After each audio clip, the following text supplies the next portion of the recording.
Hello everyone and welcome back to the channel. Our very first One Piece video. This is awesome. Also our very first live reaction video in a while. We've been doing a lot of the scripted content lately, but I'm just gonna, cut to the important stuff. We're gonna go through all of these decks. I know that this is the one that you all want to see, so don't worry. We're gonna do that one first. But I do just want to say, stick around for the rest of the video because the Luffy deck really isn't as bad as people are making it out to be. I actually find it super easy and straightforward to play as long as you know what you're doing. And I think the reason that this deck here is the most popular is how can I say this without sounding mean? I'm not trying to sound mean when I say this. This is the one that takes the least amount of like brain power. It's like really straightforward. You don't have to think too hard when you're using it. Again, that's not like a slam on anyone. That's something that I noticed when I was playing all the decks. I was like, I think this deck is just the easiest. I don't think it's really like the meta. As far as I'm concerned, all of the decks are like equal in whether or not, you can win. I'm not like super eloquent right now. It's the very end of the day, so you're gonna have to forgive me. That's why we do a lot of the scripted content. Be sure to check out our Dragon Ball videos where I sound much smarter, where my words are gooder. Oh man, I have to be careful with this box because this one isn't actually mine. So you know what? I'm just gonna skip to this box being open. Okay, cool, and we are back, and the box is undamaged. I have to, this one's actually from my friend, and because this is an unboxing channel, Okay, we're back for real this time. Like I was saying, I have to be careful with this box because this one is for a friend of mine who didn't get to go to the super pre-release, and that's actually how we got these early. If you're wondering how we got these before the One Piece game even came out, it's because there were these super pre-release events. There may still be some going on. You can always check the Bandai TCG app, the Bandai TCG Plus app, to see whether or not there are some going on in your area. So first, you're gonna have your Dawn deck. These are your Dawn cards. This is just the resource system if you're unfamiliar with the rules. Think of these as like your land cards or your more like Hearthstone gems because you get them continually each turn.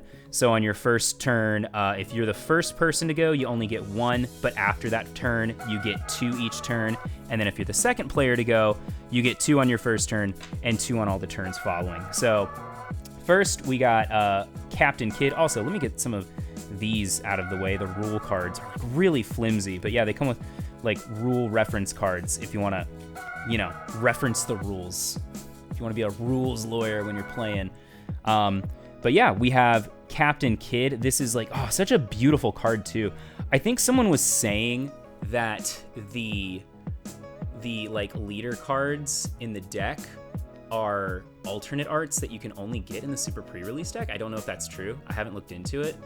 But regardless, these are just like, these are gorgeous. I love the foil that they use on these. So Eustass, really awesome. Is that who he is? Eustass? I haven't actually gotten to that part in One Piece, so don't spoil it for me. But Eustass is your leader card, and he's got a really strong ability. You're gonna wanna be super aggressive with him late game because what he is able to do is, if you read the effect, so it says, attack main once per turn. You're gonna tap 3 of your Dawn, so 3 of your resources, and then you're gonna trash 1 card from your hand so that you can set him to active, meaning that he can swing twice in 1 turn. So once per turn, he can swing twice per turn. So like if it's your last turn, like let's say you have all 10 Dawn, just throw all of the 7 Dawn on him to give him like +7 and then swing twice. That's going to be super, super hard to block, especially when this game first comes out because all of the leaders are only like 5,000. So I think someone was saying that like 7K is the sweet spot for like swinging at the leaders because that's just enough to put pressure on them so that you can either exhaust some resources, like a significant amount of resources, or do some damage. Next, you're going to have Law. So you're going to have 2 Laws. Law is a super strong card because, as you can see, on play, set 1 of your Supernovas or Heart Pirates type. Anyway, the point is, once you play him, you get to take one of your cards that is either a Supernova or a Heart Pirate, and you get to reactivate them, so you can make them swing twice. Something to note, this does not count for your leader card. It has to be like an actual character card. You cannot use this on your leader so that he can like swing 3 times in a turn. I wonder how I figured that out, but Law, also just like a beautiful card. I mean, look at that. Love this artwork, man. Love these cards. And it's a really fun card game, too, if you haven't played it yet. If you haven't played it yet, go and play it. And then next, you're going to have your Captain Kid character card. So this is going to be one of the guys you really, really want to summon onto the field as soon as possible, because his effect also lets him swing multiple times, but he's also a blocker. I mean, it's a super OP card. For 7 Dawn, like, I get it. I feel like 7 Dawn is a lot to pay, but still, like, he is such a broken card because here's the thing. He's a blocker, so he can block damage with 7k. 7k is a lot to be able to block with, right? But also, if he has 1 Dawn on him, he'll have 8k, and at the end of his turn, like, let's say after he swings, he becomes active again. So you can swing, and then you can still block with him the next turn, which is super awesome, and you're gonna get 2 of him. You always wanna try and get him on the field as quickly as possible. Next, you're gonna have Veto. You're gonna have 4 Vetoes. I don't know. I mean, it's a 3 cost, and he has 5k. So I think that's like a pretty good card to put out on the field. But one thing you also might have noticed is the counter right here. So a lot of cards are plus 1,000 counter. Each deck is going to have at least 1 plus 2,000 counter card, and we'll talk about those in a minute. But Veto, pretty good card, vanilla, no effects, straightforward. I would definitely throw him on the field when you can and start swinging at the leader because he has 5k, the leader has 5k, and in order for your opponent to not take damage from you, the leader has to have more. So they're going to have to exhaust some of their resources that turn. I don't think he's going to do a lot of damage like just on his own because you can very easily counter with something in your hand. But it'll help you kind of like get rid of some of the options that your opponent has. You always want to, just like standard TCG meta, you always want to try and get rid of as many cards in your opponent's hand as possible. And then you're going to have this guy, your rogue. I don't remember how to pronounce his name. I'm reading the manga, so I did get past this, but anyway, Dawn +1, so if you put a Dawn on him, and then if you have 3 or more characters, this card gets plus 2,000 power. So you have to use 2 resources to summon him, and then another resource to give him plus 2,000 power, but only if you have like a few cards on the field. I used this guy a couple of times. I've been told that like you really shouldn't. You should just keep him in your hand for that plus 1,000. But there were a couple situations where he came in kind of clutch, and he helped me. He helped me like do some damage. Next, you're gonna have 4 Capones. These are your blockers, and for a cost of 1. Really good card. I would always try and get these on the field as quickly as possible to either protect my stronger character cards that are putting some pressure on my opponent, or just like my life. And at 1 cost, I feel like that's a really awesome blocker. You can get him out on the field super quick. Next, you're gonna have 2 Killers. Killer is on play, KO one of your opponent's rested characters with a cost of 3 or less. Like I used that a couple times to get rid of some like weaker cards, but it's kind of niche when you look at some of these decks. It's kind of niche that you would really, really want to get rid of a card with 3 or less that you couldn't get rid of by like any other means. Maybe if you're playing against another Eustass deck, we'll talk about like Jewel Bonnie. You would probably want to get rid of her as soon as possible, but once you activate her effect, she would be tapped anyway. So you could just swing on her with like literally anybody. But yeah, not a lot of instances where I actually got to use him and it felt super useful. Next, You're going to have 4 Kobe's. Kobe is vanilla, and a couple things to note about him. So he is a 4 cost 6 drop, which is awesome. I would always put him on the field because with that 6k, it always forced my opponent to like use some of their resources when swinging. But the other thing to note is that he is a Navy type. If you can see at the bottom of the card here, he is a Navy type, so you cannot use Law to have him swing twice. I also found that out in the pre-release. I didn't think about it, but Kobe, really good card. I would definitely throw him on the field as soon as possible. And this right here, this is one of the most broken cards in the game right now because it's going to give you the most search power. Right now in the game, there's not really a lot of draw power for your cards, but Jewelry Bonnie really does help.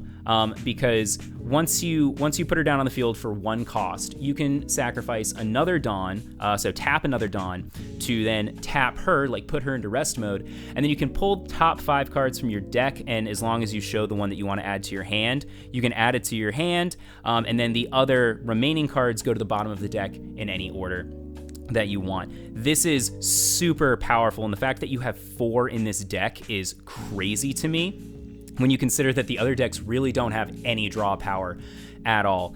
So Bonnie's kind of like your deck engine, or like the closest thing to a deck engine that you can have currently with these like starter decks. So Jewelry Bonnie always goes out on the field, and sometimes people are using their blockers to try and defend her and keep her out as long as possible so that you can like pop the ability twice and get multiple draws. But when you're using her, I always suggest that you look for either Eustass or Law, obviously, especially like mid to late game. And then I would always mull to make sure she was in my hand first turn so that I could get her onto the field and then pop her ability as soon as possible. If you play her on second turn, you can usually... No, actually, that's not true. I take that back. I take back everything I was about to say. Because that was wrong. So don't even worry about it. But anyway, then you got Scratchman Apu. This is a card that I never put on the field because he is your like plus 2,000 blocker. He's gonna give you a lot more blocking power, a lot more counter power whenever someone's attacking you. So I would always, you get 4 of this guy, I would always just save him up in my hand. And if I didn't get like a good draw with my Bonnie card, but he was there, I would always add him. Because it just, he got me out of a lot of clutch situations. So like him a lot, really great card, but not for putting on the field. He does have an effect, so if you throw 1 Dawn onto him when he attacks, you can rest one of your opponent's Dawn cards. Not super useful, really not super useful.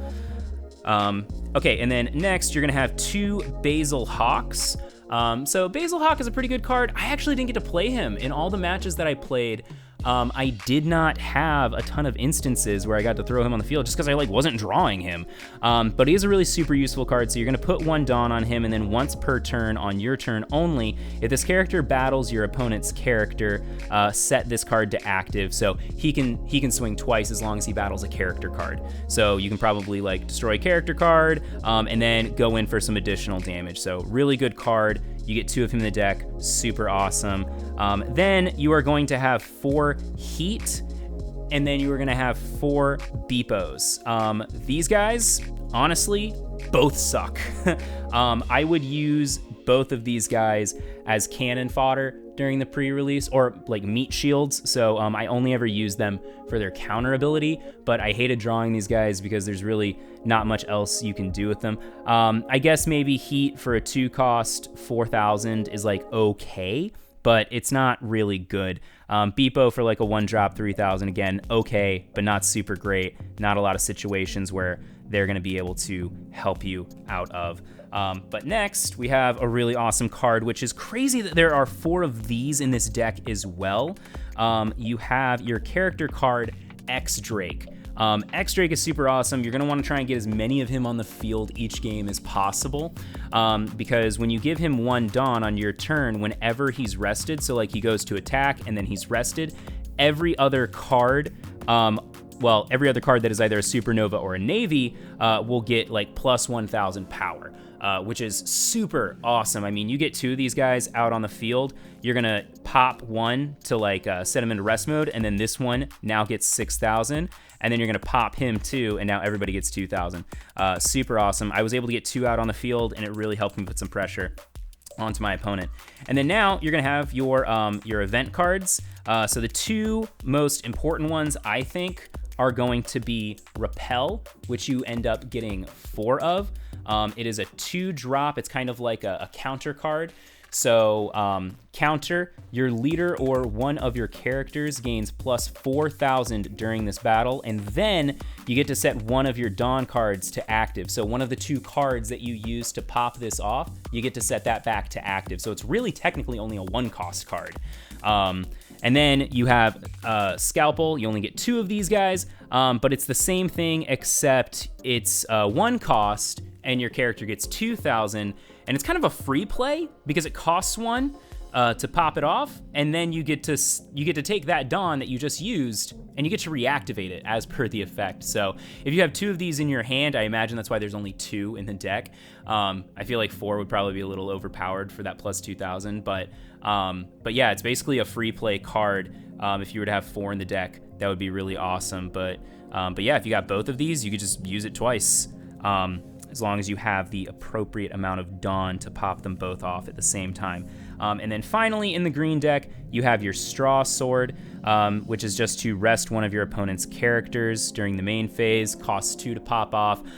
Really good for getting around blockers so that you can do some damage, give some more of the business to your opponent. And that's it for the green deck. Everyone loves the green deck. It's awesome. It's super straightforward. Got a lot of options. There are a couple cards in here that I feel like, as for the starter deck, there's just 4 is too many. And I think that's part of the reason that it's like the meta right now, that everyone's like, oh, that's the best deck. It's because a couple of these cards, there's just too many of them. And again, it's like super straightforward. You don't have to do too much thinking to play this deck. But yeah, Eustass KId, whatever you want to call him. Super awesome deck. I actually played with this in my super pre-release, and it was awesome. It was a lot of fun. I had a lot of fun playing this deck. So yeah, final thoughts on the green deck. Try and get Bonnie first turn, take the mulligan if she's not in your hand. Always look for those stronger cards like Law, who are going to let you attack twice. Your Eustass character card that's going to let you attack and then block afterwards with the Dawn. And then try to be super aggressive with these cards late game. Also, look for Basil Hawk because he's also just one of your stronger cards. I think just the overall strategy for this deck is like attack as much as possible. So try and make that happen. It's not going to be instantaneous. It's usually going to happen more often like mid or late game. And you're going to want to try and save your Dawn resources around that time for those like higher cost cards. All right, next we are gonna have the Luffy deck, and I'm saying this again. I think this is a much better deck than people give it credit for. I just think they're not playing it right. This deck is primarily meant to kind of take advantage of the resource system, the Dawn system.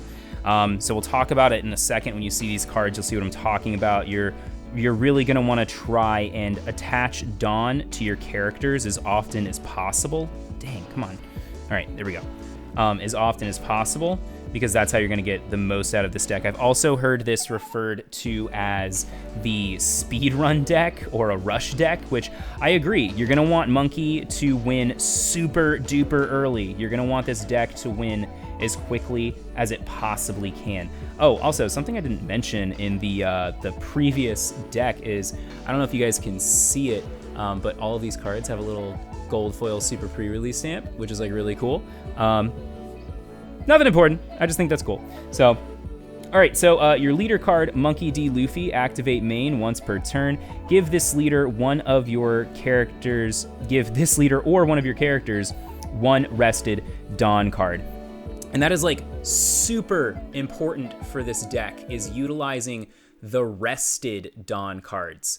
So you can, with this deck, like, you know, drop a card, whether it's like a high cost card or a low cost card, and then Monkey D. Luffy as a leader, as well as some of your other cards, are gonna have the ability to like reutilize that rested Dawn, because once a Dawn is tapped, you're not allowed to like attach it to somebody for that extra 1,000, or to like get their Dawn abilities. But with the Luffy deck, you're allowed to do that. So you're gonna want to try and use that as much as possible.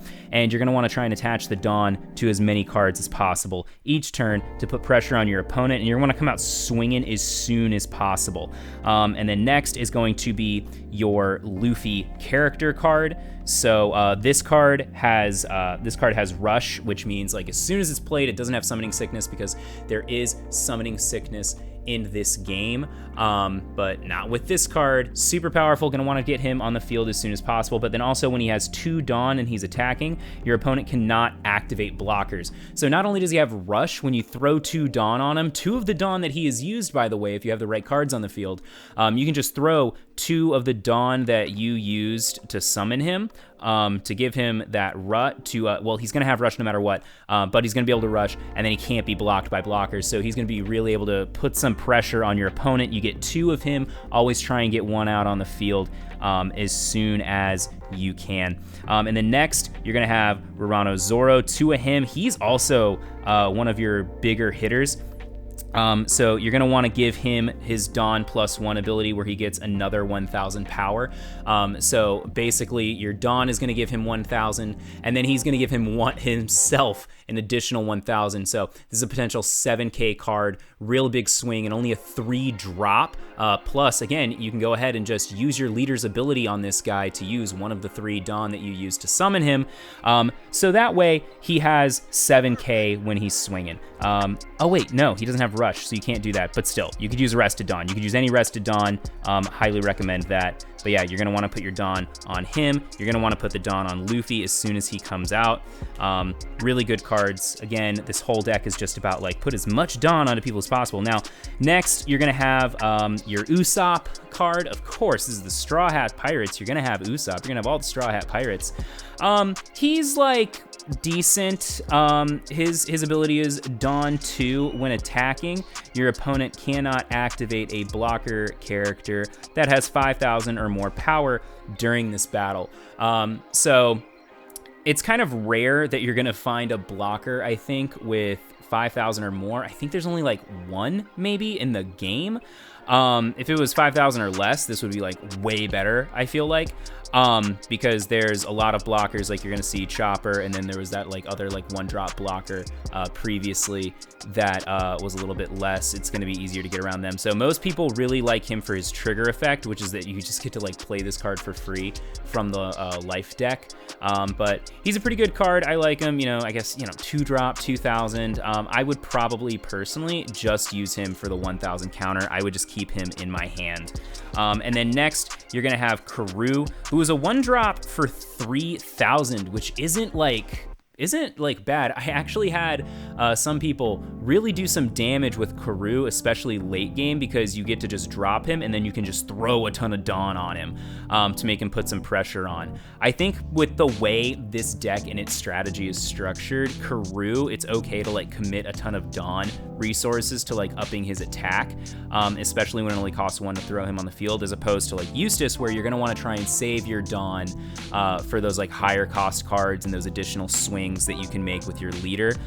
This would be a horrible card in the Eustass deck, but I think in this deck, Karoo is really good. I would get him out on the field, especially like once you get a few more Dawn resources, so that you can throw them onto him and then put some pressure onto your opponent. And then next, you're gonna have 4 Sanjis. Sanji, this is actually a really good card. I love it. He has, you know, Dawn +2, this character gets Rush. So obviously your strategy is going to be get him on the field and then try and use Luffy and another card, which we'll show you those cards in a minute, to go ahead and get those 2 Dawn on him that first turn that he drops so that he gets Rush. And then again, he's going to have that additional 2,000 because of the Dawn. So he's going to be able to swing for 6k as soon as you summon him.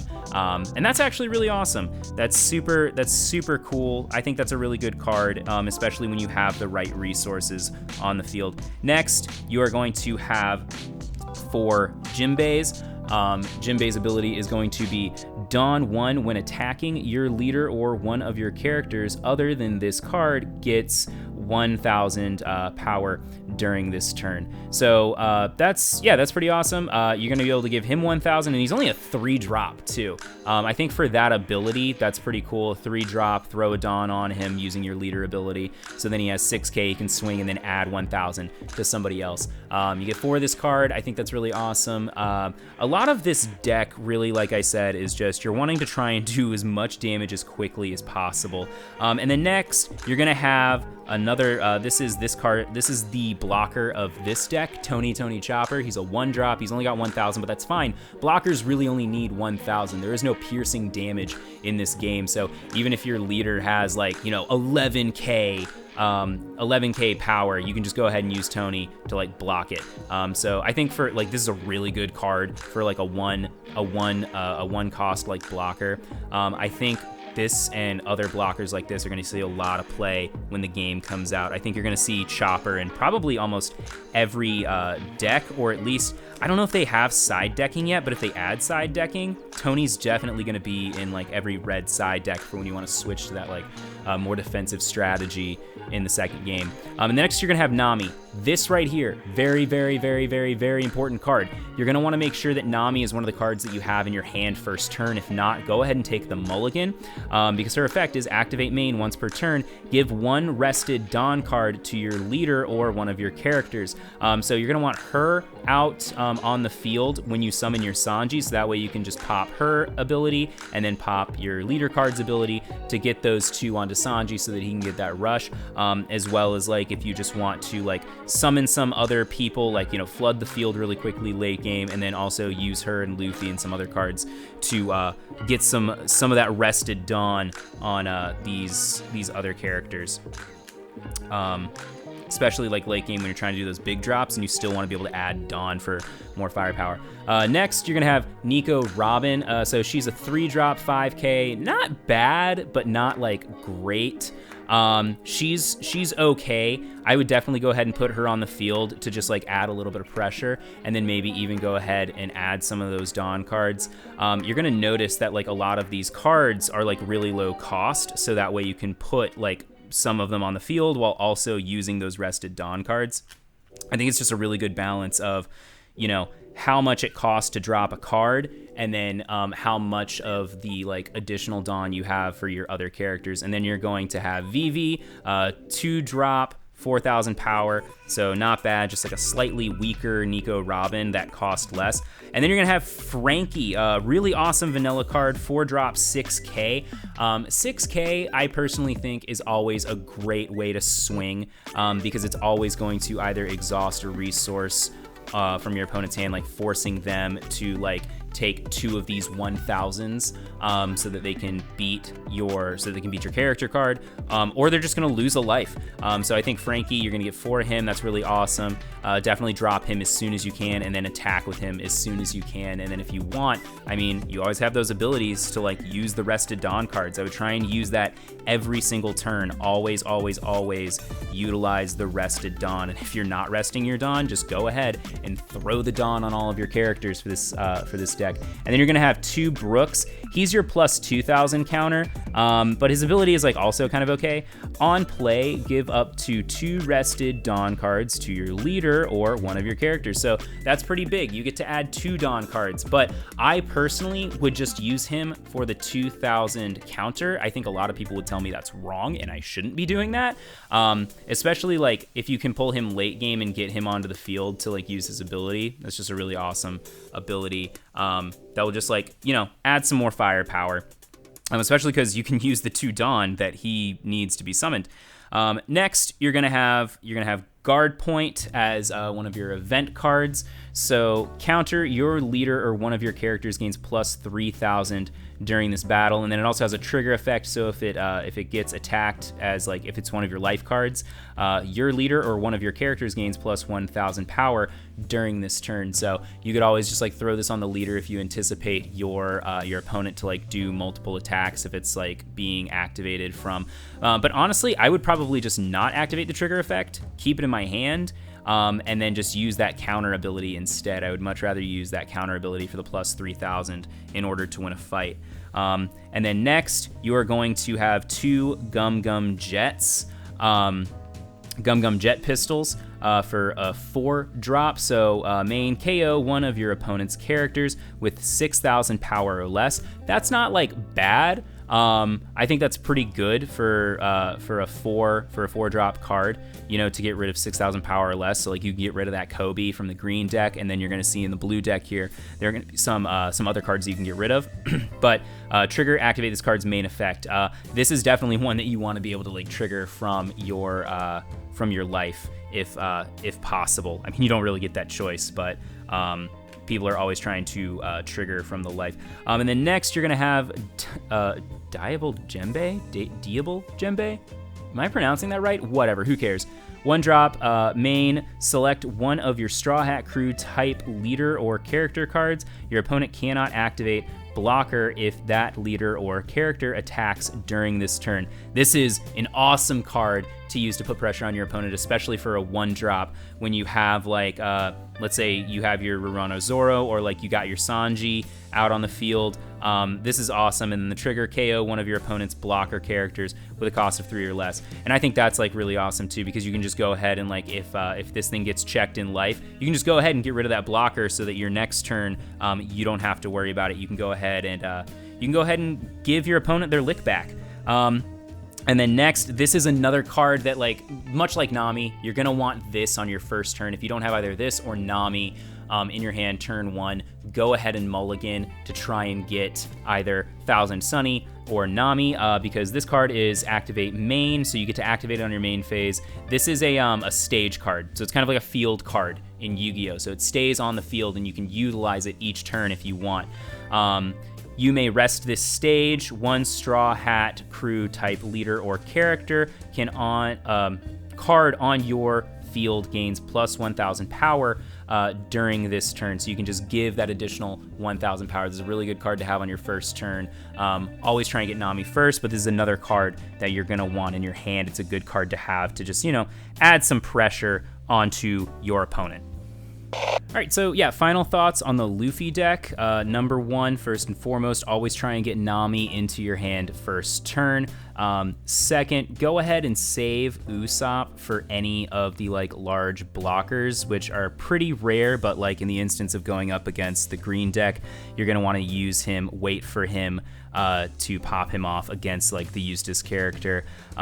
Next, Brook, good card, just a darn shame that there's only 2 of him. I feel like when the actual deck comes out, you're gonna wanna play 4 of him, and he's gonna be even better. And this is not a late game deck. Definitely try to wrap things up as quickly as possible by utilizing the Dawn resource cards, whether rested or not, to buff your characters as much as you can, as quickly as you can, to put pressure on your opponent and win the game. If this deck gets to late game, you're probably not gonna win.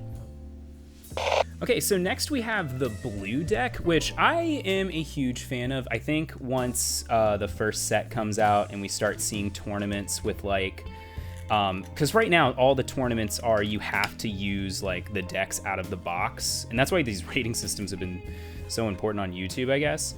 But I think once you can like buy multiples of the decks and like take out the cards that you don't want, and get like the duplicates that you need, this is going to be one of the most annoying decks to play. So this is a control deck. If you're not familiar with TCG terminology, control basically means that this deck's main strategy, what you want to focus on with these cards, is taking your opponent's cards off of the field. And in the case of this, there are some cards that you want to maybe focus on, like you throw them onto the field to pop their effect, which will usually like screw up your opponent's strategy. And then you'll have another card that'll allow you to return those to your hand so that you can pop them off again. But this deck also has one of the strongest, like I call it a double summon, where you basically get to summon a pretty strong character,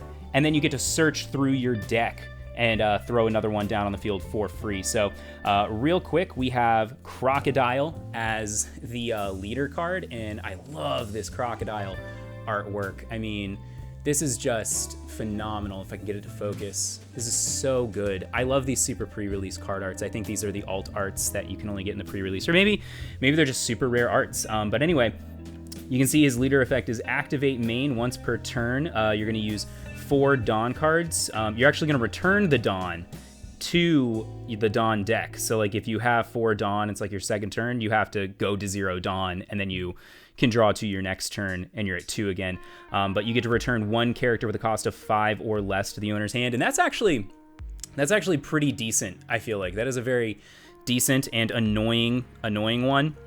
I don't like the cost. I'm not a fan of the cost. If it was just like it cost 4 Dawn, then that'd be cool. But you have to return 4 Dawn to your Dawn deck, which kind of sucks. That really puts you to disadvantage, I feel like, especially because you have some really big cards like Crocodile himself.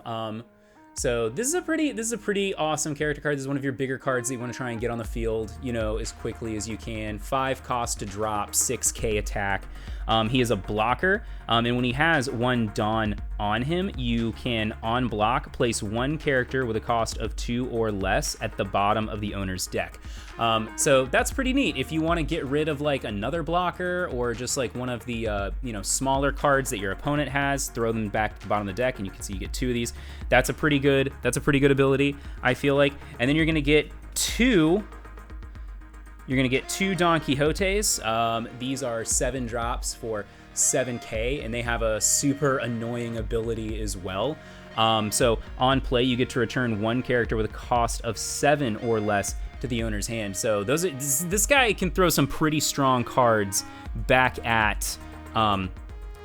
into your opponent's hand, which is like kind of annoying. Okay, and then next we're going to have your first vanilla card in this deck, Edward Weevil. This is a 3 cost 5k, which I feel like isn't bad, so you can just go ahead and immediately like swing. You're gonna get 4 of these guys. Not a bad card. I love my 5Ks, especially when they're like really low cost right now, because then you can just go ahead and swing on the leader to like put some pressure on without having to like buff it too much, unless you want to, in order to try and exhaust some more resources. And then this is one of everyone's favorite cards in this deck. There's so many good cards in this deck. I really do like it. It's fun to play. You have Gecko Moria. So on play, add 1 of the 7 Warlords of the Sea or Thriller Bark Pirates type character with a cost of 4 or less other than another Gecko Moria from your trash to your hand. So that's really cool. He's kind of like a Monster Reborn almost. Monster Reborn that can attack. And with a 5k, like we said, you can just go ahead and swing on your opponent's leader card without having to buff him too much, which is awesome. Not a super low cost like the other one. 4 cost is okay, but I feel like that's partially because of his ability as well. And then you're also going to have Mihawk, who is also one of these cards that you want to try and get on the field really quick. So when he has 1 Dawn, so he's going to have 6k attack. When attacking, draw 2 cards and then trash 2 cards from your hand. So a really powerful searcher, which is probably why you only get 2 of him in the starter deck. This is one of those cards that you want to buy multiple decks for, so that you can have 4 in the deck. But yeah, really powerful searcher, because then you can pop him and then you can pop Gecko to get one of those other cards back, which I feel like is a strategy that I'm seeing a lot. And then you're gonna have vanilla Jimbei. 2 cost, 4k. I don't know if I would play this. You get 4 of him, which is pretty cool. I'd probably just use him as a meat shield for that plus 1,000. But I don't know. I feel like a 4k for a 2 cost isn't that bad. You can only throw 1 Dawn on him and then start putting pressure on. This is one of the best cards in the deck right here, Sentomaru. So you give Sentomaru 1 Dawn, and then once per turn, you can activate this effect. So it technically costs 3 Dawn, because you got to throw 1 Dawn onto her and then use 2 Dawn to pop the effect. But you get to search for a Pacifista, who is just a monster of a card in this deck, and to be able to play him for free just using Sentomaru's ability. You're going to see here in a minute, he's a 6k attack power, which is just so hard to get off of the field. I actually ran into a bunch of trouble because people were playing Sentomaru. There's only 2 in the deck, but wouldn't you know, they were always drawing Sentomaru somehow. But yeah, Sentomaru is one of those ones that you want to get on the field as quickly as possible. And then you're also going to have your one drop blocker for this. So 1 cost, 1k, totally fine. You get 4 of them, Law. So that's pretty good. You're not really going to use him for anything other than a meat shield. And then you have you have Kuma. Kuma is an okay card. So as you can see on play, look at 3 cards from the top of your deck and return them to the top or bottom of the deck in any order, which is pretty cool. So you can kind of like plan out your next 3 turns super easily. And then there is a trigger where you just get to play the card. So if they get checked in life, you can just play them for free and then pop that effect for free, which is pretty awesome.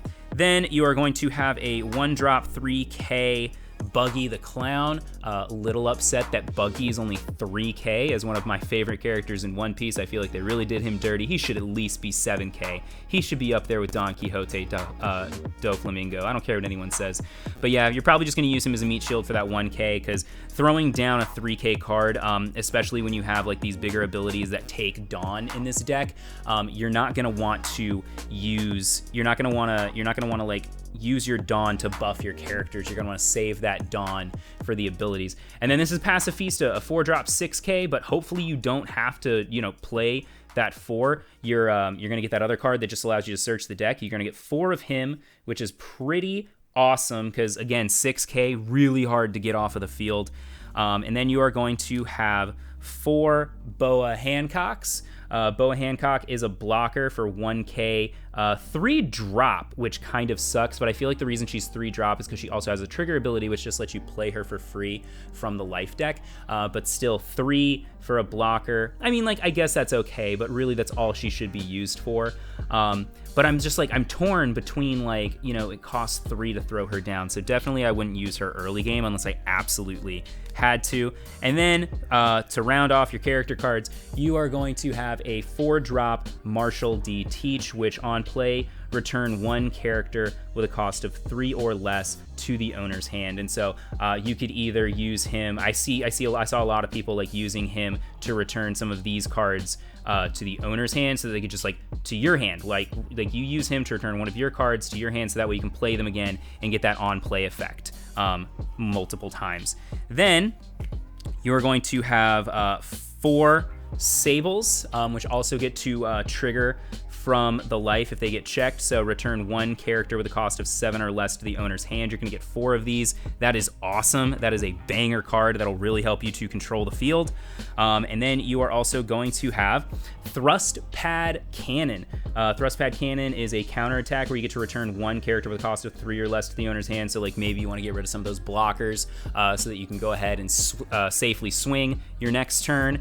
And then finally, the last 2 cards, you're going to get 2 Love Mellows, which is a counter card. So your leader or one of your characters gains plus 4,000 power during this battle. Then you get to draw 1 card if you have 3 or less in your hand. So that's pretty awesome. So you get a little bit of draw power, and you get to hopefully avoid a swing.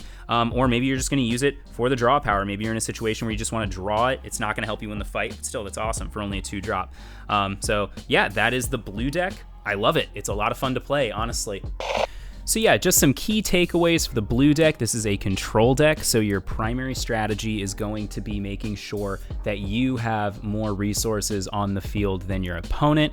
Also keep in mind that all of these effects that allow you to return cards to the hand, not all of them are solely meant to return your opponent's cards. They're also meant for you to be able to return your own cards so that you can pop those multiple on play effects. And then be sure to utilize your other control strategies like Sentomaru bringing out that big 6k swinger.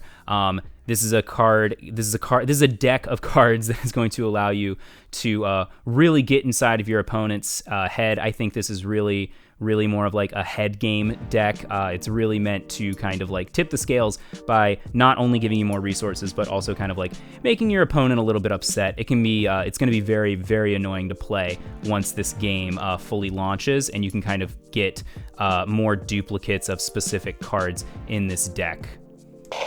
All right, and then finally we have, I don't care what anyone says, this is the worst deck of all of them. I hate playing this deck.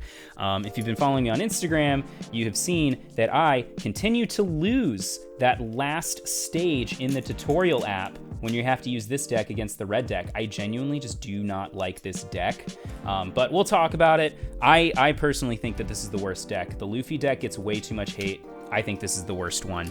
But this is meant to be a very like aggro deck, and you have to be very cautious of your of the system that this deck employs, which is to kind of like return Dawn back to the Dawn deck. So like we kind of talked about that a little bit, where it's like you'll have 2 Dawn on the field, you'll pop an effect that then tells you have to return those 2 Dawn to the Dawn deck. So your next turn, you draw your 2 Dawn, you still only have 2 Dawn, you don't have 4 Dawn.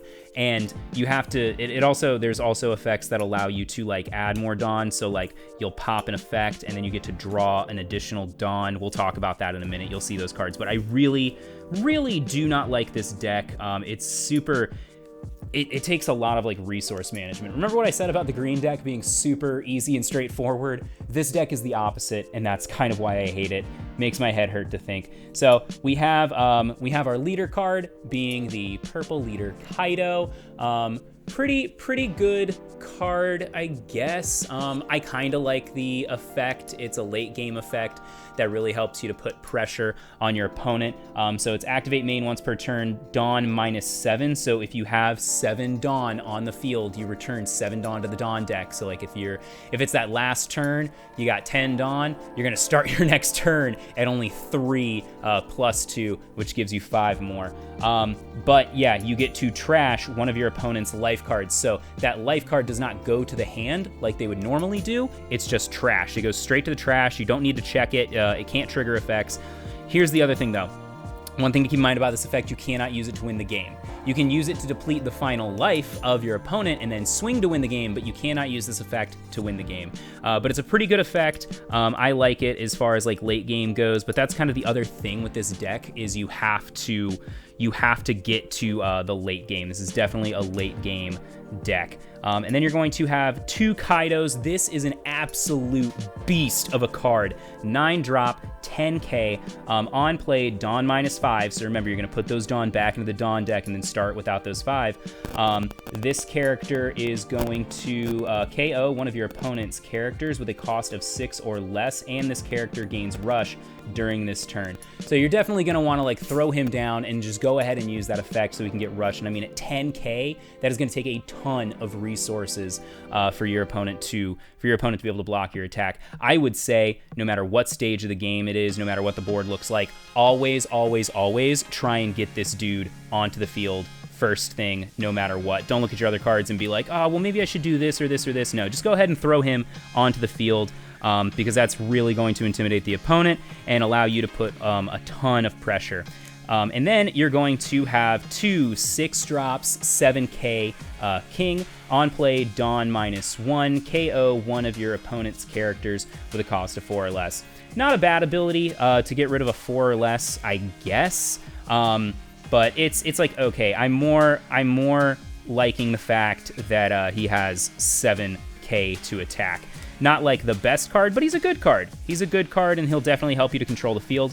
Then you're gonna have Ulti. I like this. This is another one of those like double summon cards. So for a 4 cost on play, Dawn -1, you're gonna be able to play a 1 page or a page 1 card with a cost of 4 or less from your hand. You do have page 1 cards in this deck, so you have 4 Ultis.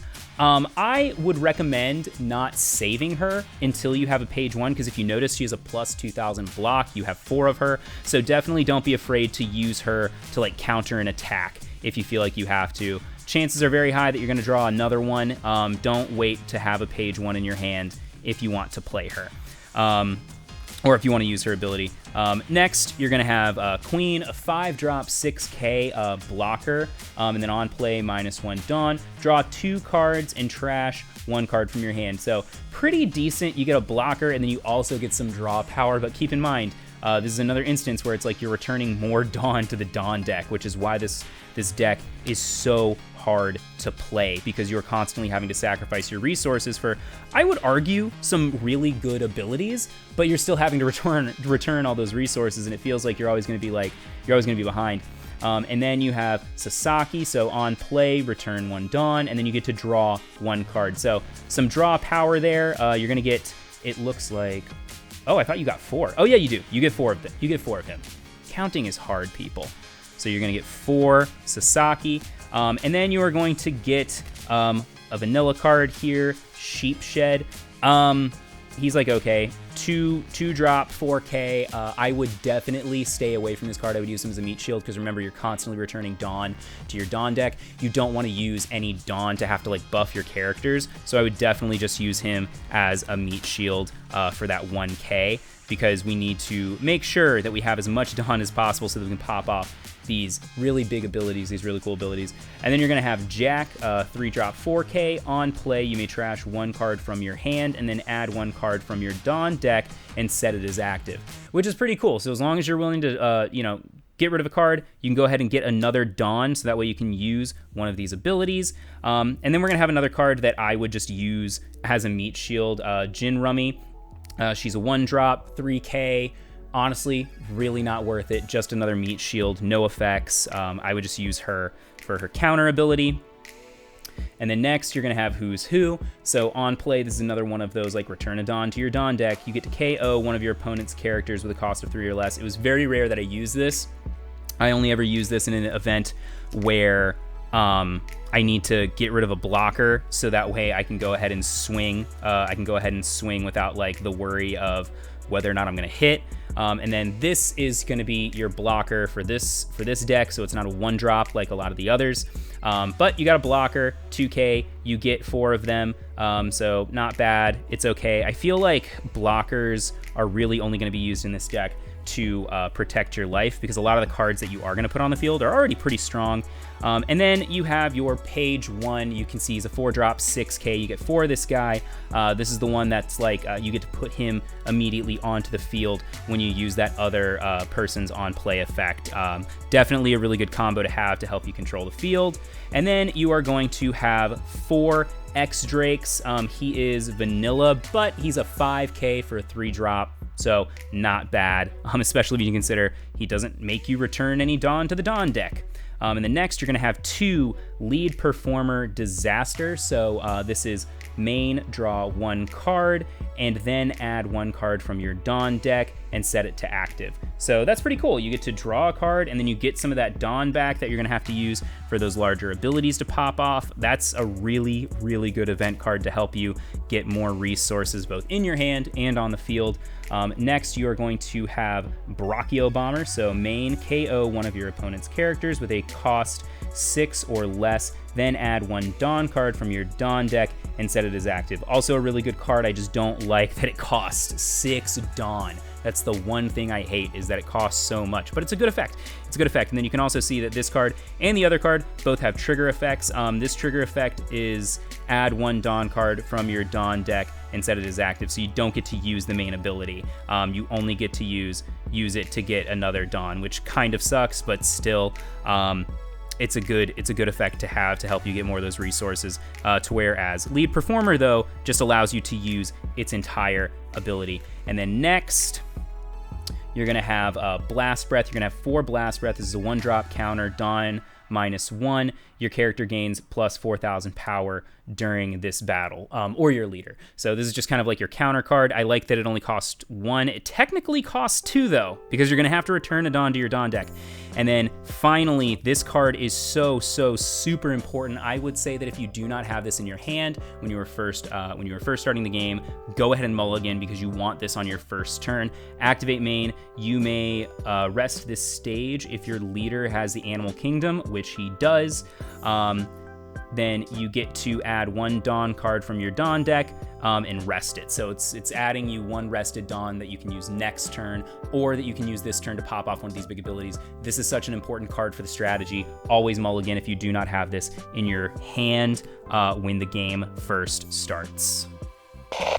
So yeah, final thoughts on the Animal Kingdom Pirates, the Kaido starter deck. I personally think this is the worst deck. I don't think it's the red deck. In fact, I think Luffy's deck is a perfect counter to this, so you're gonna have to be careful when playing against the Luffy deck, because the Luffy deck allows you to continually use those resources to buff your characters, to whereas this one has really strong effects that are having you discard your resources, so you're kind of like always at a disadvantage. So be careful of your resource management when playing this deck. Be very, very careful. Try your best to get this deck into the late game, especially if you're playing against Luffy. Play defensively until you can get into that late game where you can kind of like better to afford to get rid of your Dawn resources and wait things out, or even pop off some of those stronger effects.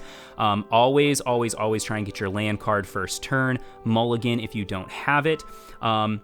And just be sure to take advantage of how aggressive this deck is meant to be played. Try your best, even when you're playing defensively, I feel like, to constantly be swinging and put pressure on your opponent. But other than that, I personally just wouldn't play this deck at all. That's the last tip that I have. I just don't like this deck. But anyway, that is it for today, you guys. I am super excited for this card game. If you haven't played it yet, I highly suggest it. It's so much fun. It's easy to play, especially I know I have a ton of Dragon Ball Super fans on the channel. This game is incredibly similar to Dragon Ball Super, so you're going to be able to pick it up really quick. Definitely be on the lookout for when these decks drop officially this winter, and be sure to stay tuned to the channel because we're going to go ahead and open some booster boxes when this game officially releases. But that is it. Thank you all so much for watching. Be sure to like and subscribe, and we will see you next time. Peace.